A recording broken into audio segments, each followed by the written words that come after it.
Hello everyone, stay with Naim YouTube channel থেকে আপনাদের সবাইকে আবারও স্বাগতম। আমি ফিদে মাস্টার নাইম হক। সো আজকে আমরা দেখব বাংলাদেশের অলিম্পিয়াডের একটি খেলা। তো 35তম ফিদে দাবা অলিম্পিয়াডের বাংলাদেশ এবং স্লোভাকিয়ার খেলা, এটি সপ্তম রাউন্ডের খেলা। তো যে গেমটি দেখব সেই গেমটি হচ্ছে আন্তর্জাতিক মাস্টার মোহাম্মদ ফাহাদ রহমান এবং অপর প্রতিপক্ষ গ্র্যান্ড মাস্টার ভিক্টর জেজিক। তো আমি বলতে পারি আমার দেখা on of the best game এটি আন্তর্জাতিক মাস্টার মোহাম্মদ ফাহাদ রহমানের। তিনি কিন্তু এই গেমটি খুবই দারুণ খেলেছেন এবং তার এই জয়ের সুবাদে কিন্তু সপ্তম রাউন্ডে বাংলাদেশ শক্তিশালী স্লোভাকিয়ার সাথে 2-2 ড্র করে। তো দেখি ফাহাদ কি খেলেছে। So D4, knight F6, C4, E6, knight F3, D5, knight C3। So এটা হচ্ছে এই queen's gambit decline, 3 knight Vienna variation. তো E4, bishop B4, bishop C4, তো নাইট E4। তো এটা কিন্তু পন একটা স্যাক্রিফাইস করেছে অলরেডি হোয়াইট। তো E4 পনটা কিন্তু খেয়েছে। তো কিসের জন্য আসলে পনটা স্যাক্রিফাইস করে? এখানে কিন্তু পনটা স্যাক্রিফাইস করলে হোয়াইটের খুব ভালো অ্যাটাক আছে। এক হচ্ছে পিস অ্যাক্টিভিটি, আর সেটা তারপরে হচ্ছে এখানে কিন্তু ব্ল্যাকের মানে পিসগুলো ডেভেলপ করাও এতটা ইজি হয় না। তো ফাহাদ এখানে সিম্পলি ক্যাসলিং করেছে। তো ফাহাদ কিন্তু অপোনেন্টকে আর একটা পন খাওয়ারও অফার দিয়েছে, সেটা হচ্ছে নাইট টেক্স C3 করতে পারে চাইলে অপোনেন্ট। ঠিক আছে, night text C3, B text C3, এখন কিন্তু বিশপ টেক্স C3 সে চাইলে করতে পারে। ওকে, বাট বিশপ টেক্স C3 পর রুক বিয়ন খেলতে পারে। তো রুক বিয়ন মেবি C5 খেলতে পারে, রুক B3, বিশপ টেক্স যদি করে দেন knight D4, even queen takes যদি করে দেন কুইন E2। সো এই মানে এটা আসলে মডার্ন ইঞ্জিনের যুগ। আমার মনে হয় এই পজিশনটা খুব প্রিপারেশন আপনারা অবাক হবেন, যেখানে কিন্তু মানে হোয়াইট কিন্তু মানে পন ডাউন তিনটা ইকুয়াল পিস আছে, বাট এটা কিন্তু হোয়াইটের হিউজ অ্যাডভান্টেজ অলরেডি। তো এটা হচ্ছে মজার বিষয় আসলে। তো ওকে, সো নাইট টেক C3 করেছে, B take C3, bishop E7 করেছে, ব্যাক করেছে আসলে। তো যেহেতু একটা পন খেয়ে ফেলেছে, তো এখন ডিফেন্স করার ট্রাই করছে। যদি এই পনটা সে রাখতে পারে তাহলে কিন্তু অবশ্যই ব্ল্যাকের বেটার। তো night E5, castle, queen G4। So simple idea, bishop H6 করা, সাথে সাথে কুইনটাও অ্যাক্টিভ পজিশনে আসলো। বিশপ D3 হতে পারে ফিউচারে। তো নাইট C6 করেছে opponent, bishop H6, bishop F6। যেহেতু G7 অ্যাটাক করেছে, তো বিশপ অন নিব আসলে, G6 তো আর দেওয়া যায় না। তো রুক D1। তো অপোনেন্টকে অফার করছে যে নাইট টেক্স এখন করতে পারে না, যে নাইট টেক্স করলে পন টেক্স করে দিবে। তো বিশপ দিয়ে আর টেক করা যায় না, কারণ কুইনটা ধরা রুক দিয়ে লাইক দিস, এখন এটা আর টেক করতে পারে না। ঠিক আছে, এটা কমপ্লিটলি লুজিং। তো এই কারণ বিশপটা ধরা এবং কুইনটা ধরা। তো রুক D1, এরপরে খেলেছে অপোনেন্ট নাইট E7। তো নাইট E7 আইডিয়া হচ্ছে এই নাইটটা G6 এ যদি আনতে পারে, তো এটা নাইটটা কিন্তু ভালো ডিফেন্স করবে আর কি। তো এটা অবশ্যই ভালো চাল। তো রুকিয়ন একসাথে E5টা গার্ড দেওয়া, সেই সাথে রুকটা কিন্তু চাইলে লিফট করতে পারবো এইদিকে যখন ইচ্ছা আর কি। তো A6 করেছে। A6 এর আইডিয়া কিন্তু সিম্পল, B5 করা, কারণ এই বিশপটা যদি একবার B7 আসতে পারে, দেন এই বিশপটা কিন্তু খুবই মানে এখন তো অত বিশপটা মানে ইমপ্রুভমেন্টই করতে পারছে না, তখন কিন্তু একটা বিশপটা ভালো একটা অবস্থানে চলে যাবে। সো বিশপ B3 আগেই সরিয়েছে, নাইট G6, দারুণ চাল বিশপ C1। তো নাইট G6 যেহেতু করেছে, সেই বিশপটা অলরেডি কিন্তু মানে আমরা কি বলি, C1 তো ঘরে ঘরে বসে থাকার মতো, তাই না? বাট C1 এখানে দারুণ মুভ, কারণ অলরেডি কিন্তু রুকটা কিন্তু D1 A, not A1। রুক A1 এ থাকতো এই চালটা হতে পারতো, আর এখানে কিন্তু খুবই ভালো অবস্থায় আছে। বিশপ A3 একটা থ্রেট, সেই সাথে এই ডায়াগোনালগুলো তো অবশ্যই সে কন্ট্রোল করছে। ওকে, কুইন D6। কুইন D6 না, আসলে এটা চাল অতটা ভালো হয়নি, বাট এখানে B6টা খেলতে পারতো। B6 দিয়ে বিশপ B7, আর বিশপ টেক্স E5ও চাইলে করতে পারতো। Bishop takes E5, one take E5, then queen H5। তো স্টিল এটা খেলতে পারতো হয়তো বা,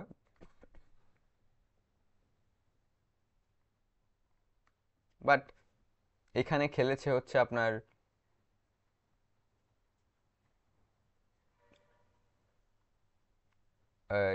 কুইন ডি সিক্স। তো কুইন ডি সিক্স অতটা ভালো চাল হয়নি, কারণ এখানে এখানে চমৎকার একটি চাল দিয়েছেন কুইন এইচ ফাইভ। ওকে, কুইন এইচ ফাইভ কিন্তু সিম্পল আইডিয়া যে কুইনটা অ্যাক্টিভ জায়গায় যাওয়া, সেই সাথে কিন্তু এই কুইনটার কারণে কিন্তু একটা প্রবলেম ফেস করছে, সেটা হচ্ছে এইচ সেভেনে কিন্তু খুব মারাত্মক একটা অ্যাটাক আসছে। কীভাবে এইচ সেভেন অ্যাটাক আসছে আপনারা বলতে পারেন যে এখনও তো কোনো কিছু করেনি, একটা বিশপ সি টু দিয়ে আসতে পারে, দুইটা রুক দিয়ে আসতে পারে, রুক ই থ্রি, রুক এইচ থ্রি। তো এটা মানে ফিরানো খুবই ডিফিকাল্ট আসলে ব্ল্যাকের জন্য। রুক ডি এইট করেছে, এখন এফ ফোর করেছে।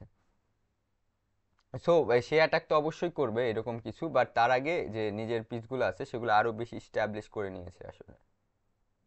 তো কুইন এফ এইট, কুইন দিয়ে ডিফেন্স করার ট্রাই করেছে।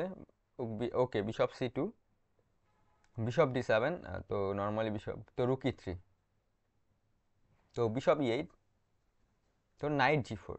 তো নাইট জি ফোর আরও একটা ভালো চাল, কারণ এই বিশপটা যেহেতু এখানে আছে, বিশপটা আসলে টেক করে দিব, অথবা বিশপ যদি সরায় দেয় তাহলে কিন্তু এই বিশপটাও একটু মানে ডিফেন্সিভ মুভে যাচ্ছে, সেই সাথে কুইনের, আর বিশপ যদি ই সেভেনে যায় তাহলে আপনারা দেখেন কুইনের তো কিন্তু চাল থাকে না, কুইনটা একটা পোনের মতো হয়ে থাকবে। তো কিং করেছে এইচ এইট, তো রুক এইচ থ্রি অবশ্যই এই জাস্ট এখানে অ্যাটাক করেছে। তো কুইন জি এইট, গার্ড দিয়েছে এইচ সেভেন, তো টেক, টেক, এফ ফাইভ। তো আমার কাছে এফ ফাইভটা খুবই মানে ভালো চাল লেগেছে, কারণ যেহেতু আমি অলরেডি অপোনেন্টের কিংটা খুবই উইক, আমি অ্যাটাক করছি, আমার হাতে দুইটা বিশপ আছে, তো আমি যদি পজিশনটা আরও ওপেন করতে পারি তাহলে দুইটা বিশপ কিন্তু একদম মেট করে দিবে, কারণ এই অবস্থা থেকে। সেই সাথে এখন এফ ফাইভ তো অপোনেন্টের খেতে হবে, তাছাড়া কোনো উপায় নেই, কারণ অন্য কি চালবে আসলে, তো নাইটটা কই যাবে, তো নাইটটা গেলে কিন্তু আরও বেশি ঝামেলায় পড়ার পসিবিলিটি থাকবে। তো টেক করেছে, bishop takes, rook d five. তো রুক ডি ফাইভ জাস্ট এটা পিন করেছে, অপোনেন্টের next idea bishop d seven, অথবা এরকম কিছু হলেও হতে পারতো, হয়তোবা তার এরকমই প্ল্যান ছিল। ওকে, সি ফোর দিয়েছে, তো সি ফোর দিয়েছে জাস্ট রুকটা যাতে এখান থেকে সরে। তো রুক এ ফাইভ, তো রুক এ ফাইভের পর মানে এই পজিশনটা কিন্তু অলরেডি বোঝা যাচ্ছে যে হোয়াইটের হিউজ অ্যাডভান্টেজ, বাট এখান থেকে কিন্তু গেম জেতাটা এত সহজ না।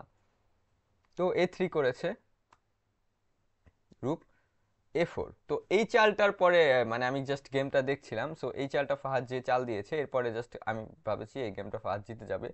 তো কি মুভ হতে পারে আপনারা চিন্তা করতে পারেন, এটা কিন্তু খুবই কঠিন পজিশন, এবং এই পজিশনে কিন্তু চালটা এইটা দেওয়া খুবই ডিফিকাল্ট, তো অনেক রিক্সি চালও হতে পারে। তো ফাহাদ করেছে ডি ফাইভ, তো সি ফোরে অ্যাটাক করেছে, সে সি ফোর আসলে ছেড়ে দিয়েছে যে সি ফোর আসলে তুমি চাইলে খেতে পারো। তো এখন সি ফোর খেলে আসলে কি হয়, ফাহাদের মেইন আইডিয়াটা ছিল, দেখেন এই ডায়াগোনালটা আপনারা দেখেন, এফ সিক্সের পন ছাড়া যদি অ্যাটাক করা যায় তো এই বিশপটা দিয়ে, তাহলে কিন্তু এই ডায়াগোনালে এফ সিক্স খেতে পারলে জাস্ট মেট, অন্য কোনো ওয়ে নেই। তো ফাহাদ ডি ফাইভ এর কারণে দিয়েছে যে যে যাই খাক প্রবলেম নেই, আমি বিশপটা বি টুতে যাবো, গিয়ে এখানে জাস্ট টেক করে দিব। ওকে, কারণ এই পনটা গার্ড দেওয়ারও কোনো অপশন নেই, একমাত্র কুইন দিয়ে গার্ড দিতে পারে, সো কুইন দিয়ে গার্ড দিলে আরেকটা পিস দিয়েও যদি সে অ্যাটাক করতে পারে তাহলে কিন্তু ওই গার্ডটাও মানে অ্যাকুরেট থাকবে না। তো এখানে কুইন জি সেভেন করেছে, তোকে বিশপ সি টু করেছে। সো বিশপ সি টু আবার আর একটা চমৎকার মুভ, আসলে মানে মিনিটে মিনিটে এখানে খুবই চমৎকার মুভ দিচ্ছে। আর একটা মুভ হচ্ছে বিশপ বি টুই করবে, সেই সাথে আরেকটা এই বিশপটা সরে যাওয়ার কারণে কিন্তু রুকটাও দিয়ে আবার এফ সিক্স অ্যাটাক করতে পারবে। তো মানে অ্যাকশন মুভ এখন যেটা হচ্ছে যে এখন রুক সি ফোর করলে তো বিশপ ধরা, তো বিশপ কি করবে, এখন সমস্যা হচ্ছে বিশপ বি টু যেরকম থ্রেট, আর একটা থ্রেট হচ্ছে এখানে বিশপ এইচ সিক্স। তো বিশপ এইচ সিক্সের পর কই যাবে, কুইন তো এক অনলি মুভ আসলে জি এইট, এখন দেন কুইন এফ ফাইভ, তো এফ সিক্স জাস্ট খেয়ে দিব আমি সিম্পলি, তুমি এফ সিক্স বাঁচাবা কীভাবে। ওকে, এক্স সিক্স বাঁচানোর কোনো ওয়ে নাই, একমাত্র হচ্ছে রুক এফ ফোর দিয়ে হয়তোবা বাঁচাতে পারে, সেটার ছাড়া কোনো আসলে উপায় নেই। Okay, so okay queen g seven করেছে, তো বিশপ সি টুর c two, king g eight করেছে, যে কিং ওই দিক দিয়ে যদি মানে চলে যেতে পারে। তো বিশপ টেক্স করেছে রুক, বিশপ টেক্স, রুক এফ ওয়ান। তো আবার সিম্পল আইডিয়া, খুব জটিল কোনো কিছু না, জাস্ট বিশপটা আবার সরিয়ে দিয়ে এফ সিক্সে অ্যাটাক করব। তো বিশপ ডি সেভেন করেছে, উল্টো রুকে অ্যাটাক করেছে, জাস্ট রুক বি থ্রি করেছে। ওকে, ফাদের এখানে একটু সময় কম ছিল, এর জন্য ফাদ রুক বি থ্রি করেছে, আইডিয়া জাস্ট বি সেভেন ধরেছে, এবং আমার যে আগের আইডিয়া ছিল সেটাই কিন্তু আছে, জাস্ট রুকটা সরিয়ে নিলাম। তো বি ফাইভ করেছে, বি5 অপোনেন্টের চালাকি চাল, এখানে কিছু এক যদি যেহেতু অপোনেন্টের কোনো প্লে নাই তো এখানে কিছু কাউন্টার প্লে ক্রিয়েট করার ট্রাই করেছে, বাট ফাহাদ জাস্ট ইগনোর করে বিশপ বি2 তো টেক করেছে। টোক রুক জি3। তো রুক জি3 পর আসলে এখন বিষয়টা হচ্ছে নাইট দিয়ে ই5 দেওয়া যেত, আপনার রুক জি3 পর সেটাও তো দেওয়া যাচ্ছে না, কারণ এই পিনটা কুইন। তো রুক বি8 করেছে, বিশপ এফ6, কুইন এফ6 করেছে, জাস্ট বিশপ ডি4 ব্যাক করেছে। তো সিম্পল আইডিয়া, আমার এই বিশপটা diagonal to open, just queen যদি আমি সামনে আনতে পারি জাস্ট চেকমেট করে দিব আমার অপোনেন্টকে। তো রুক বি6 করেছে, কারণ আইডিয়া ছিল সিম্পল, জাস্ট কুইন এখানে আসা, যে রুকটা দিয়ে খাও, তারপরে হয়তো বা স্টিল খেয়ে দিলেও পজিশন অনেক খারাপ, জাস্ট দুইটা এক্সচেঞ্জ আপ। বাট এখানে জাস্ট ফাহাদ খেলেছে কুইন ই5। তো আফটার কুইন ই5 এর পর কমপ্লিটলি লুজিং পজিশন এখানে, কারণ আসলে কিছু করার নেই, অপোনেন্ট কি করতে পারতো আসলে এখানে, যেহেতু এই সাইডে চেকমেট ধরা। তো এফ6 এ হয়তো বা করতে পারতো, বাট কুইন টেক সি7, এখন রুকটাও ধরা ফ্রিতে, বিশপটাও ধরা, তো এত কিছু তো বাঁচানো যায় না। তো কমপ্লিটলি লুজিং, এখানে অপোনেন্ট আপনার জাস্ট রিজাইন দিয়েছে। তো আপনারা দেখতে পেলেন গেম, জাস্ট ফাহাদ কিন্তু খুবই অ্যাগ্রেসিভ ওয়েতে খেলেছে। ফাহাদ কিন্তু লাইক এতটা অ্যাগ্রেসিভ ওয়েতে সাধারণত খেলে না তো, এবং অ্যাগ্রেসিভ ওয়েতে খেলেছে, তারপরে এমন অ্যাকুরেটমেন্ট মানে গেম খেলেছে, সেটা হচ্ছে খুবই অবিশ্বাস্য এবং অসাধারণ বলা যায়। তো বাংলাদেশের প্লেয়ারের এরকম গেম আমরা খুবই কম দেখতে পাই। আর গেমে তো অনেকগুলো এক্সিলেন্ট মুভ দিয়েছে, বিশেষ করে bishop B2 idea diagonal open এফ5 করেছে, তারপর পোন স্যাক্রিফাইস করেছে, রুক ই3 রুক জি3 আইডিয়া করেছে। তো সব মিলিয়ে খুবই একটা দারুণ খেলেছে। সেই সাথে সবচেয়ে বেশি ইম্পর্টেন্ট যে সার্বিয়ার মতো আসলে টিমের সাথে বাংলাদেশ টিম ড্র করেছে, সেটিও একটা ভালো রেজাল্ট বলা যায়। অপেক্ষাকৃত যেহেতু রেটিং অনুযায়ী বাংলাদেশ অনেক যোজন যোজন পিছিয়ে। তো গেমটা আপনাদের কেমন লাগলো আপনারা কমেন্ট বক্সে জানাতে পারেন, এবং আরও যে কোনো বিষয়, স্পেসিফিক কোনো বিষয় যদি আপনাদের জানার আগ্রহ অথবা আমি চান আপনি ওরকম ভিডিও বানাই, অবশ্যই আমাকে কমেন্ট করে জানাবেন, আমি চেষ্টা করব সেই বিষয়ে ভিডিও বানার। আর এইটুকুই। আমার ফেসবুক পেজ আছে, আপনারা ফেসবুক পেজেও চাইলে অ্যাড হতে পারেন। তো সবাই ভালো থাকবেন।